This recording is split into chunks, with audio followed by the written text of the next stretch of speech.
Jake Miller wiped the sweat from his forehead as he finished checking the mining equipment for the third time that day. The Outer Rim mining station was quiet today, just the way he liked it. 3 years of working in this remote corner of space had taught him to appreciate the peaceful moments. They were rare. The warning alarm suddenly blared through the station corridors. Jake dropped his wrench and ran toward the command center. His boots echoed against the metal floors as he rushed to see what was wrong. Other workers were already gathering around the main display screen, their faces pale with worry. "What is it?" Jake asked breathlessly. Captain Bill Henderson pointed at the screen. "Corvani ship, big one, coming in fast." Jake felt his stomach drop. Everyone in the galaxy knew about the Corvani. They were massive aliens who stood 8 feet tall with razor-sharp claws and teeth like knives. They were born hunters who saw most other species as nothing more than prey. Humans were definitely on their menu. The sleek black ship grew larger on the screen as it approached their small station. It was beautiful in a terrifying way, designed for speed and death. Jake had never seen one up close before, and he hoped he never would again after today. "Should we run?" asked Lisa Park, the station's communications officer. Her voice shook as she spoke. Captain Henderson shook his head. "Too late. They're already requesting permission to dock. If we refuse, they might just blast us apart." Jake watched the alien ship attach itself to their docking bay. The whole station seemed to hold its breath. Some of the workers grabbed whatever weapons they could find. Plasma cutters, heavy wrenches, anything that might help in a fight. Jake knew it would not matter. If the Corvani wanted them dead, they would all be dead soon. The airlock hissed open. Everyone expected a group of savage aliens to pour through, ready to hunt and kill. Instead, only one Corvani stepped into view. She was enormous, her dark scales gleaming under the station lights. But something was wrong. She moved slowly, carefully, as if every step caused her pain. In her massive arms, she carried something that made Jake's eyes go wide. 2 small creatures that looked like tiny versions of her. They were no bigger than house cats, with oversized eyes that blinked curiously at the humans around them. They made soft mewing sounds like kittens seeking their mother. The giant alien looked around the room until her yellow eyes fixed on Jake. She walked toward him, ignoring the weapons pointed in her direction. Her universal translator crackled to life, turning her deep growls into words they could understand. "Human," she said, her voice rough but not angry. "I am called Zara of the Night Wind Clan. I am dying." Jake found himself stepping forward while everyone else moved back. He could see that she was sick. Her breathing was labored, and there was something wrong with the color of her scales. They looked dull and lifeless. "These are my cubs," Zara continued, holding the small aliens closer to her chest. "Rex and Luna. They cannot survive without care. They will die alone."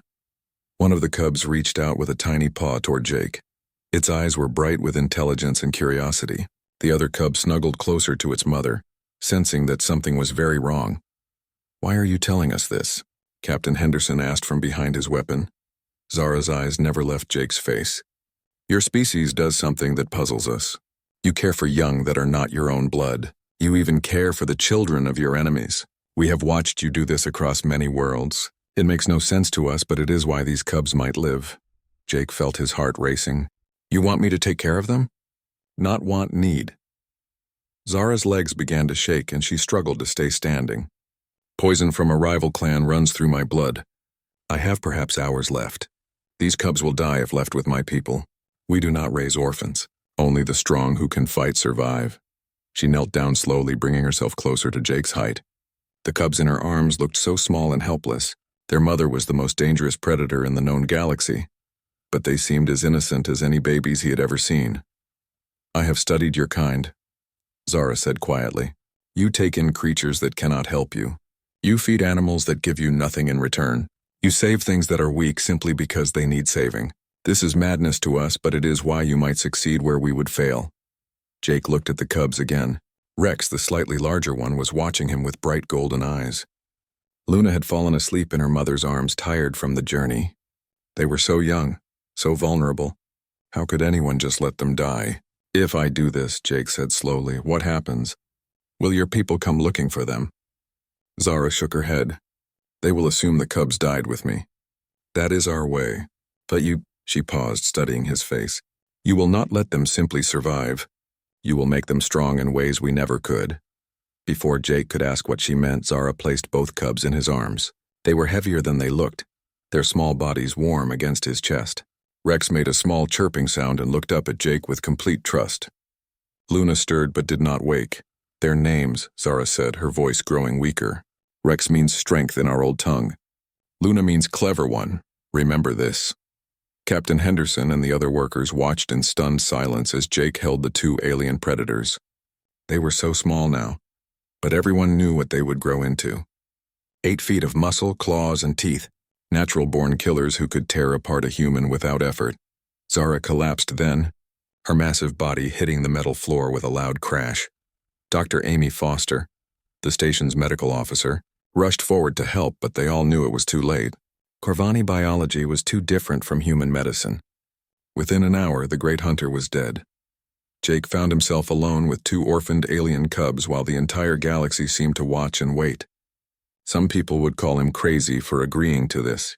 Others would say he was brave. But as he looked down at Rex and Luna sleeping peacefully in his arms, Jake knew the truth. He was just doing what felt right. And sometimes that was enough to change everything. The first night with Rex and Luna was the longest of Jake's life. He had set up a small area in his quarters with blankets and pillows, trying to make it comfortable for the cubs. But they would not stop crying. Their small voices echoed through the metal walls, making sounds that broke his heart. Dr. Amy Foster knocked on his door around midnight. She carried a bag of medical supplies and looked as tired as he felt. Amy had been studying everything she could find about Corvani biology since the cubs arrived. "Any luck?" she asked, setting down her bag. Jake shook his head. "They won't eat. They won't sleep. I think they're scared." Amy knelt down next to the cubs. Rex was pacing back and forth in the small space, his tiny claws clicking on the floor. Luna sat in the corner, her big eyes watching everything around her with worry. "They just lost their mother," Amy said softly. "In the wild, Corvani cubs stay close to their parents for protection. They probably don't understand what happened." Jake sat down on the floor next to them. When he reached out his hand, Rex backed away, but Luna moved a little closer. Her small body was shaking. "Hey there, little one," Jake said in his gentlest voice. "It's okay. You're safe now." Luna tilted her head, listening to his words. Slowly, very slowly, she crept forward until she was close enough to sniff his hand. Her tiny nose was wet and cold against his fingers. "That's it," Jake whispered. "I'm not going to hurt you." Rex watched his sister with curiosity. After a few minutes, he also came closer, though he stayed ready to run if needed. Jake sat very still, letting them get used to his smell and presence. Over the next few days, Jake learned more about caring for alien cubs than he ever wanted to know. They needed to eat small meals many times each day. Their food had to be fresh meat cut into tiny pieces. Amy helped him figure out the right temperature and texture for their meals, but feeding them was only part of the challenge. Rex and Luna were incredibly curious about everything around them. They wanted to explore every corner of the station, climb on every piece of equipment, and investigate every sound they heard. Jake found Rex stuck inside a ventilation shaft on the second day. The little cub had crawled in to explore and could not find his way back out. It took Jake and 2 maintenance workers 3 hours to carefully remove a section of the wall and rescue him. Luna was cleverer about her adventures, but that made her even more dangerous. She figured out how to open doors by watching Jake do it. She learned to climb up on chairs to reach high places. One morning, Jake woke up to find her sitting on top of his computer terminal, having somehow climbed up there during the night. The other people on the station watched Jake's efforts with a mixture of amazement and worry. Captain Henderson stopped by several times each day to check on the situation. He was clearly concerned about having 2 future apex predators living on his station. "Are you sure about this, Jake?" the captain asked one evening. "They're cute now, but they won't stay small forever." Jake was sitting on his floor, playing a simple game with Rex and Luna. He had made them toys from spare parts, small balls they could chase and soft fabric they could wrestle with. Both cubs seemed to love playtime. "Look at them, Captain," Jake said. "They're just babies. They want to play and learn and feel safe just like any other young animal." Rex pounced on one of the fabric toys, growling in a tiny voice that would have been adorable if it came from a kitten. Luna crept up behind her brother and tackled him playfully. They rolled around together, making happy, chirping sounds. Captain Henderson had to admit they were cute, but he still looked worried. What happens when they get bigger? What happens when their hunting instincts kick in? Jake had been thinking about the same question, but he pushed those worries aside. We'll figure it out when we get there. Word about the human-raising Corvani cubs spread quickly through the galaxy's communication networks. Jake started receiving messages from xenobiologists, government officials, and reporters who all wanted to know more about the unusual situation. Some of the messages were supportive. Scientists were fascinated by the chance to study Corvani development in a non-violent environment. Others were critical. Several alien species sent warnings that Jake was making a dangerous mistake that could cost lives.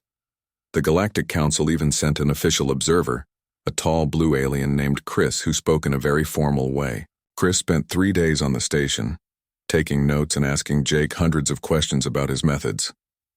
This is highly irregular, Chris told Jake during one of their interviews. Corvani cubs are usually raised through constant challenges and competition. They learn to fight for every meal, every comfortable sleeping spot, every moment of attention from their parents. Jake was feeding Luna at the time, carefully giving her small pieces of meat while she sat in his lap. She was purring softly, a sound that Corvani were not supposed to make according to everything Chris had read. Does she look like she's suffering? Jake asked. Chris made more notes. No, but the question is whether your methods will prepare her for adult life. Corvani society is built on strength and dominance. How will she function if she grows up soft and dependent? That question bothered Jake more than he wanted to admit. Late at night, when Rex and Luna were sleeping peacefully on his bed, he wondered if he was doing the right thing. Maybe they needed the harsh training their people usually provided. Maybe kindness would make them weak. But then Rex would have a nightmare and crawl over to Jake for comfort, or Luna would bring him one of her toys as a gift, and Jake knew he could not change his approach. These cubs were not just future predators. They were individuals with their own personalities, fears, and needs. Rex was brave, but sometimes reckless. He would charge at new challenges without thinking them through. Luna was more careful and observant. She would watch and plan before acting. Both of them were incredibly smart, learning new things every day. Jake started teaching them simple words and commands. Sit and stay and come here became part of their daily routine. The cubs picked up language much faster than anyone expected. Within 2 weeks, Rex could say Jake and hungry, clearly enough for everyone to understand. More importantly, they were learning to trust. When Jake left his quarters for work, both cubs would wait by the door for his return. When he came back, they would run to him with excitement, climbing on his legs and making happy sounds. Amy Foster documented everything, creating detailed reports about their development. This is unprecedented, she told Jake one evening. Normal Corvani cubs at this age are already showing aggressive territorial behavior. Rex and Luna are cooperative and social. They share their food, they comfort each other when scared, and they seem genuinely attached to you. Jake smiled as he watched the cubs playing together on his floor. They were growing bigger and stronger every day, but they were also growing gentler. Rex had learned to be careful with his claws when playing with Jake. Luna had figured out that Jake liked it when she purred, so she did it more often. Maybe Chris and the other critics were right to worry. Maybe Jake was raising the cubs wrong according to Corvani standards. But as he tucked Rex and Luna into their bed that night, listening to their peaceful breathing, Jake felt certain of one thing. He was raising them right according to his own heart, and that had to be enough. 6 months had passed since Rex and Luna came to live with Jake. The cubs were no longer small and helpless. They had grown to the size of large dogs, their muscles developing under their dark scales. Their claws were sharper now, their teeth longer and more dangerous looking, but their personalities had grown too, in ways that surprised everyone on the station. Rex had become the protector of the group. Whenever a new person visited Jake's quarters, Rex would position himself between them and Luna until he decided they were safe. But his protection was gentle, not aggressive. He would growl softly as a warning, but Jake had never seen him actually attack anyone. Luna had developed into a problem solver. She could open doors that Jake thought were cub-proof. She figured out how to turn on water faucets when she was thirsty. Most impressively, she had learned to use the station's communication system to call Jake when he was working in other parts of the facility. The first time Jake heard Luna's voice over the intercom, he thought he was imagining things. Jake, come home. her small voice had said clearly through the speakers. Rex hurt paw. Jake had run back to his quarters to find Rex sitting quietly while Luna tried to clean a small cut on his foot. She had somehow figured out how to activate the communication panel and call for help. Dr. Amy Foster was amazed when Jake told her what happened. Corvani don't typically show that level of care for each other, Amy said as she bandaged Rex's paw. In the wild, an injured cub would be left behind if it couldn't keep up with the group. But Rex and Luna were not typical Corvani cubs. They shared everything: food, toys, sleeping space. When one was scared, the other would provide comfort. When one learned something new, they would teach it to their sibling. Jake had never seen such cooperation between creatures who were supposed to be solitary hunters. The cub's unusual development was attracting attention from across the galaxy. Scientists, government officials, and military leaders were all interested in studying what Jake was doing. Some wanted to learn from his methods. Others wanted to stop him before the cubs became too dangerous. The real test came on a quiet Tuesday morning when the station's alarm started screaming. Jake was in his quarters with Rex and Luna when Captain Henderson's voice echoed through the corridors. All hands to emergency stations. We have hostile ships approaching. This is not a drill.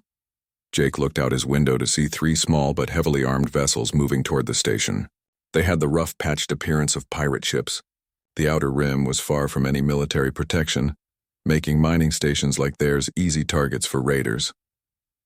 Stay here, Jake told Rex and Luna as he grabbed his emergency kit. Hide under the bed and don't come out until I get back. But as Jake reached the door, he heard growling behind him. He turned to see both cubs standing tall, their hackles raised and their eyes focused with intensity he had never seen before. They looked suddenly very much like their predator heritage. No, Luna said clearly. Pack stays together. Rex nodded his agreement. We fight with Jake. Jake felt his heart racing.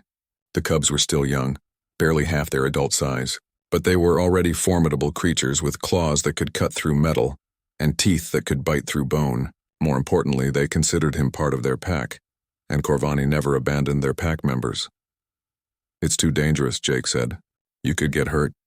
Jake could get hurt too, Rex replied. We protect each other. Before Jake could argue further, the pirates began their attack. The station shook as weapon fire struck the outer hull.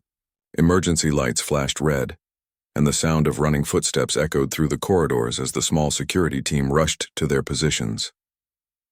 Jake made a decision that would change everything. Instead of forcing the cubs to hide, he brought them with him to the command center. If they were going to be part of his family, they needed to learn what that meant. The pirates had already boarded the station through a damaged airlock. Captain Henderson and his 6 security officers were trying to hold them off, but they were outnumbered 3-1. The attackers were heavily armed and experienced in station raids. Jake arrived at the command center just as the first group of pirates broke through the main corridor. They were rough-looking humans and aliens, carrying energy weapons and wearing mismatched armor. Their leader was a scarred man with cold eyes who pointed his rifle at Captain Henderson. Stand down and nobody gets hurt, the pirate leader called out. We just want your cargo and any valuable equipment. Make this easy and we'll be gone in an hour. That was when Rex and Luna stepped out from behind Jake. The pirates had not expected to see 2 young Corvani on a mining station. Several of them took nervous steps backward, knowing the reputation of the species. But Rex and Luna did not attack wildly like traditional Corvani might. Instead, they moved with purpose and intelligence. Rex used his growing size and strength to get behind the pirates, cutting off their escape route. Luna stayed near Jake but positioned herself where she could reach any attacker who tried to harm him. What are those things? One of the pirates asked nervously. Trouble, the leader replied, raising his weapon toward Rex. That was his mistake. The moment the pirate pointed his gun at Rex, Luna moved faster than Jake thought possible. She leaped across the room, landing on the man's arm and knocking the weapon away with her claws. But instead of tearing his throat out like a wild predator might, she simply held him down until Captain Henderson could restrain him. The other pirates found themselves facing something they had never encountered before. Rex and Luna fought like Corvani, using their natural speed and strength. But they fought like humans too, working as a team and showing mercy to defeated enemies. They disabled weapons instead of killing. They protected the station crew instead of just destroying threats. Within 20 minutes, the pirate attack was over, The raiders were captured or had fled back to their ships. No one on the station was seriously injured, and the Cubs had played a major role in the victory. As the emergency passed and things returned to normal, Jake realized that something important had happened. Rex and Luna had faced their first real test as young Corvani, and they had passed it in a way that defied every expectation about their species. They had chosen to protect instead of just hunt. They had used their strength to defend the weak instead of dominating them. They had shown that predators could be heroes too. Word of the battle spread quickly through galactic communication networks. The story of two Corvani cubs fighting alongside humans captured imaginations across dozens of worlds, but it also brought new attention from the Corvani homeworld itself. 3 days after the pirate attack, a message arrived for Jake from someone he had hoped never to hear from. Vex, the former clan leader of Zara, was coming to reclaim the cubs, and he was not planning to ask nicely. The real test was about to begin. The Corvani battleship arrived without warning 3 weeks after the pirate attack. It was massive, 10 times larger than any vessel that had ever docked at the mining station. Its dark metal hull was covered in weapon ports and battle scars from countless hunts across the galaxy. Jake stood in the observation deck with Rex and Luna, watching the alien ship approach. Both cubs had grown noticeably in the past weeks, now standing as tall as Jake's waist. Their movements were more confident, their voices deeper, but right now they pressed close to Jake's sides, sensing the tension in the air. "That's a warship," Captain Henderson said grimly as he joined them. "Whoever's on board isn't here for a friendly visit." The ship docked with a heavy thud that shook the entire station. Jake felt his heart pounding as he waited to see who would emerge. Rex and Luna stayed calm, but their muscles were tense and ready for action. The airlock opened with a hiss of pressurized air. The first figure to step through was enormous even by Corvani standards. He stood nearly 9 feet tall, his dark scales marked with ritual scars that told the story of countless victories. His yellow eyes swept the gathered humans with the cold calculation of a natural predator. Behind him came 6 other Corvani warriors, each one a formidable hunter in their own right. They moved with the deadly grace of creatures born to kill, their claws clicking against the metal floor with each step. The giant alien stopped in front of Jake and looked down at him with barely concealed contempt. When he spoke, his voice was a deep rumble that seemed to shake the walls. "I am Vex, hunt leader of the Nightwind clan. You are the human who stole our cubs." Jake forced himself to stand straight and meet the alien's gaze. "I didn't steal anything. Zara gave them to me before she died. She asked me to take care of them." Vex's lips pulled back in a snarl, revealing teeth like daggers. "Zara was weak and foolish. She died because she could not adapt to our ways. These cubs belong with their own kind, not with soft prey animals who will make them weak." Rex stepped forward, placing himself between Jake and Vex. Even though he was still young and small compared to the adult Corvani, he showed no fear. "Jake is not weak. Jake is pack." Luna moved to stand beside her brother. "We choose our pack. We choose Jake." The other Corvani warriors shifted restlessly, clearly surprised by the cubs' defiance. Young Corvani never spoke back to their elders, never questioned authority. It simply was not done in their culture. Vex studied Rex and Luna with narrowed eyes. "You have been corrupted by human softness, but that can be corrected with proper training. You will come with us now." "No," Luna said firmly. "We stay with our family." The word family seemed to anger Vex even more. "Humans are not your family. They are prey. We are hunters. That is the natural order." Dr. Amy Foster stepped forward from the crowd of station personnel. She had been studying the cubs for months and had detailed records of their development. "With respect, Hunt Leader, your natural order might not be as fixed as you think." Vex turned his deadly gaze toward her. "Explain." Amy activated her tablet showing growth charts and behavioral data. "Rex and Luna have developed faster and more completely than typical Corvani cubs. They're stronger, more intelligent, and more adaptable than your traditional training methods produce."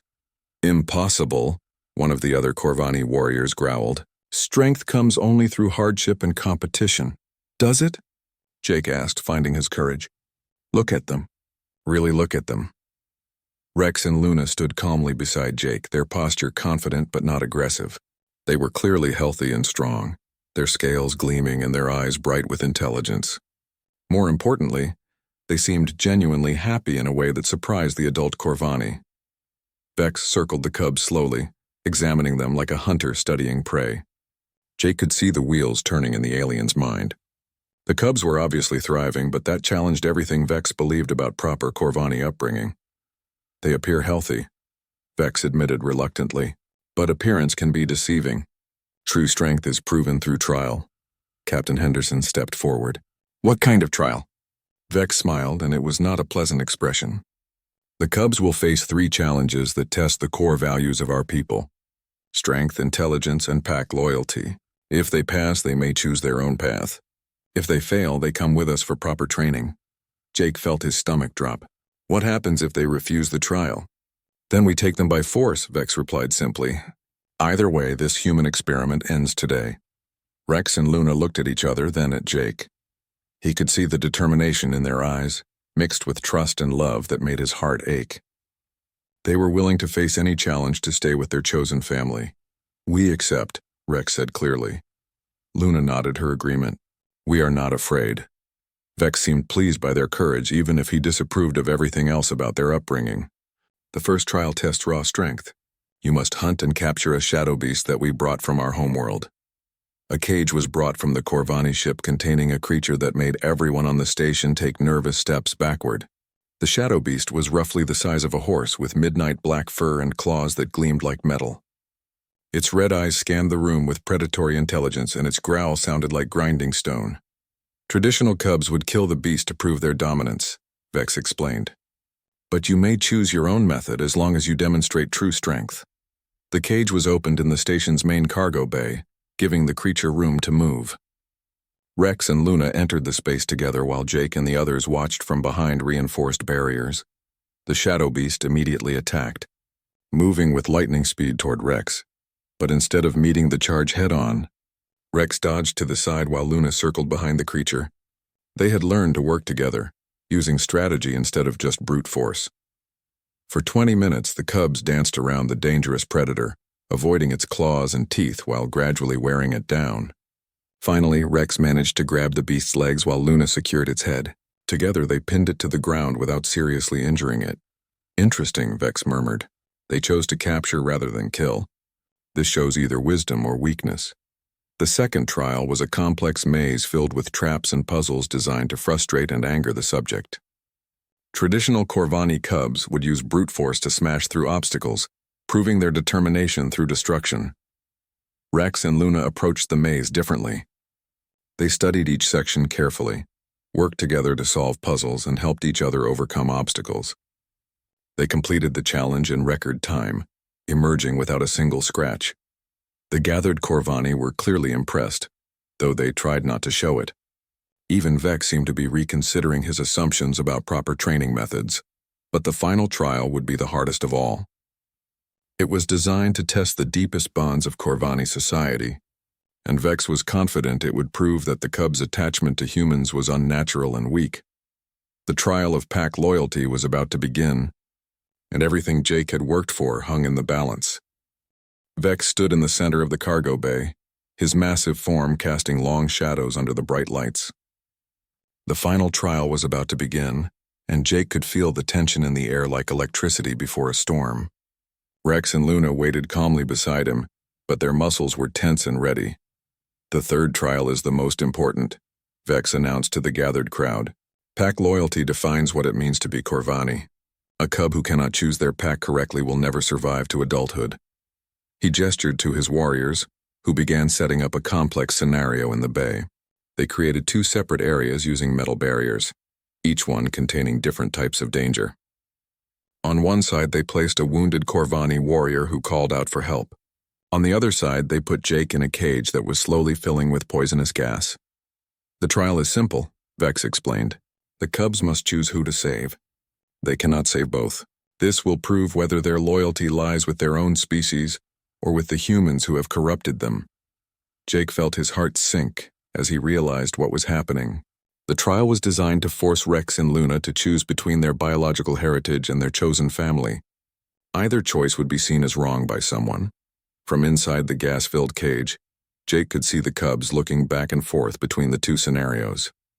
The wounded Corvani was crying out in their native language, appealing to blood bonds and species loyalty, but Jake was their father in every way that mattered, the one who had raised them with love and patience. "Choose quickly," Vex called out. "Time is running short for both of them." Rex and Luna looked at each other, having one of their silent conversations that Jake had seen so many times before. Then something unexpected happened. Instead of running toward either scenario, they both sat down in the middle of the bay. "We refuse," Luna said clearly. Vex's eyes widened with surprise. "What did you say?" Rex stood up slowly, his young voice carrying a strength that surprised everyone in the room. "We refuse to accept this choice. A leader who forces cubs to abandon family is not worthy of loyalty." "The scenario is false," Luna added. "In real life, we would find a way to save both. We would call for help. We would work together. We would not give up just because someone told us it was impossible." The wounded Corvani warrior stopped his act and stared at the cubs in amazement. Jake felt tears running down his face as he realized what his children were doing. They were not just rejecting the trial. They were rejecting the entire philosophy behind it. Vex's face showed confusion and anger. "You must choose. That is the nature of the trial." "Then the trial is wrong," Rex replied firmly. "Jake taught us that family means never giving up on each other. Real pack loyalty means protecting everyone, not choosing who deserves to live." Luna nodded her agreement. "If being Corvani means abandoning those who need help, then maybe being Corvani is not enough." The other Corvani warriors began murmuring among themselves. Young cubs were not supposed to question the wisdom of their elders, especially not with such confidence and clarity. But Rex and Luna showed no fear, only certainty in their beliefs. Vex released Jake from the cage and helped the actor playing the wounded warrior to his feet. The trial scenario was over, but the real test was just beginning. The hunt leader studied Rex and Luna with an expression that Jake could not read. "In all my years," Vex said slowly, "I have never seen cubs refuse a trial. Your response is either the height of wisdom or the depth of foolishness. Maybe both," Luna replied with a small smile that reminded Jake of all the times she had gotten into mischief as a smaller cub. Dr. Amy Foster stepped forward with her tablet full of data. "Hunt leader, I've been documenting Rex and Luna's development for months. By every measurable standard, they exceed normal Corvani capabilities. They're stronger, faster, more intelligent, and more socially adaptable than traditionally raised cubs." Vex took the tablet and studied the information carefully. Jake could see the internal struggle on the alien's face as he tried to reconcile the evidence with his lifelong beliefs about proper child rearing. "These measurements could be errors," one of the other warriors suggested, "or," said Captain Henderson, "they could prove that there's more than one way to raise strong children." Rex walked over to Vex, looking up at the massive alien without fear. "You knew our mother. Was she happy with the old ways?" The question seemed to hit Vex like a physical blow. Zara was troubled by many things. She questioned traditions that had served our people for thousands of years. "Maybe she questioned them because they weren't working," Luna said gently. "Maybe she brought us to Jake because she wanted us to have something better." Vex was quiet for a long moment, his yellow eyes studying the cubs who had challenged everything he believed about strength and loyalty. Finally, he spoke in a voice that was softer than before. "Your mother was the finest hunter of her generation. She could track prey across 3 star systems and defeat opponents twice her size. But she was also different. She cared about things that other Corvani considered weaknesses." "Like what?" Rex asked. "Like the survival of orphaned cubs. Like showing mercy to defeated enemies. Like believing that cooperation could be stronger than competition." Vex looked directly at Jake. "Like trusting a human to raise her children better than her own people could." The admission seemed to drain some of the fight out of the massive alien. He sat down heavily on a supply crate, suddenly looking older and more tired than before. "Perhaps," he said slowly, "Zara saw something that the rest of us missed."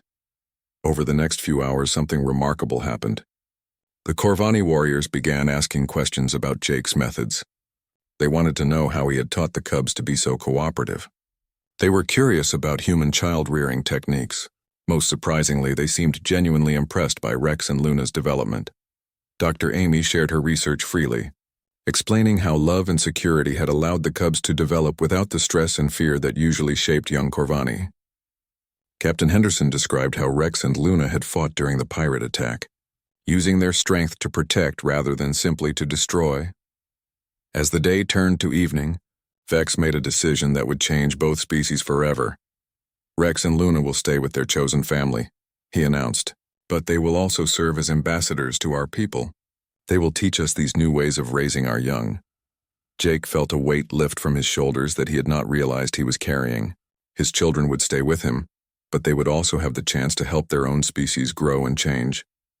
Rex and Luna ran to Jake, wrapping him in a group hug that would have been dangerous if they had been fully grown, but they were careful with their claws and teeth, as they always were with the humans they loved. "We knew you would find a way," Luna whispered against his chest. "Families stick together," Rex added. "You taught us that." Years later, the story of the human who raised Corvani cubs would spread throughout the galaxy. It became a legend among dozens of species, proof that love could bridge any gap and overcome any difference. Jake continued to work at the mining station, but now he also served as an advisor to Corvani families who wanted to try new approaches to raising their children. Rex and Luna grew into magnificent adults who combined the strength of their heritage with the compassion of their upbringing. And across the galaxy, other species began to experiment with human child-rearing techniques, discovering that kindness and patience could produce stronger, happier, more capable individuals than fear and competition ever could. The predator had left her cubs with a human, and in doing so had changed the fate of countless worlds.